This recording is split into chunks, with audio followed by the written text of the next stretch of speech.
हरी अपनी electrical shop में काम कर रहा था कि तभी पड़ोस का छोटू वहाँ पहुँचा।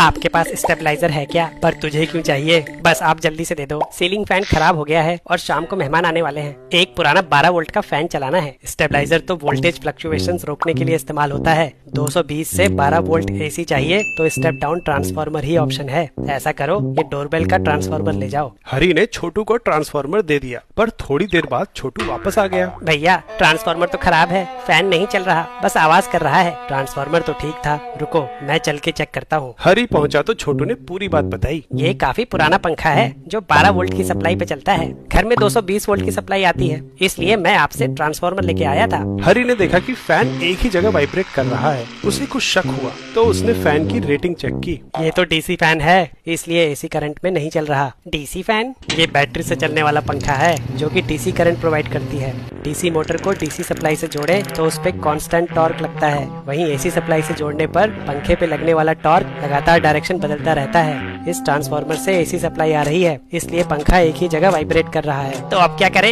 एसी को डीसी में बदलना होगा। वो कैसे? डायोड का इस्तेमाल करके। डायोड सेमीकंडक्टर से बनी ऐसी डिवाइस है जो करंट को केवल एक ही डायरेक्शन में फ्लो करने देती है, दूसरी में नहीं।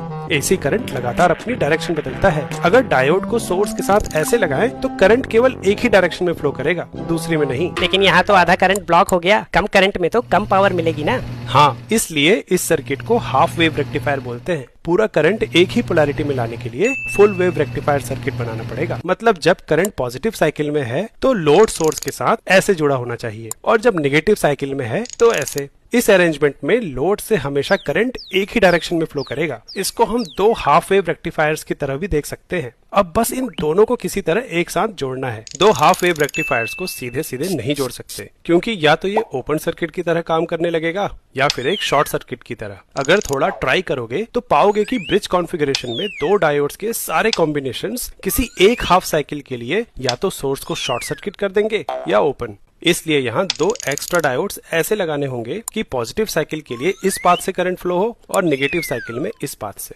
हरी बाजार से ठीक करंट और वोल्टेज रेटिंग के 4 डायोड ले आया और उसने थोड़ी मेहनत करके रेक्टिफायर सर्किट बना लिया। फिर उसे ट्रांसफार्मर के आउटपुट पे लगा के डीसी फैन से जोड़ दिया। अरे वाह, ये तो चलने लगा, लेकिन इसकी स्पीड थोड़ी कम लग रही है। हाँ, और इससे एक वाइब्रेशन की आवाज भी आ रही है। ऐसा इसलिए क्योंकि फुल वेव रेक्टिफायर का आउटपुट अभी भी परफेक्ट डीसी वेव फॉर्म नहीं बना रहा है, बल्कि हर साइकिल में 2 बार इसकी वोल्टेज 0 हो रही है। तो इसे ठीक कैसे करें? एक वोल्टेज स्मूथिंग कैपेसिटर को पंखे के पैरेलल में लगा के। अब ये कैपेसिटर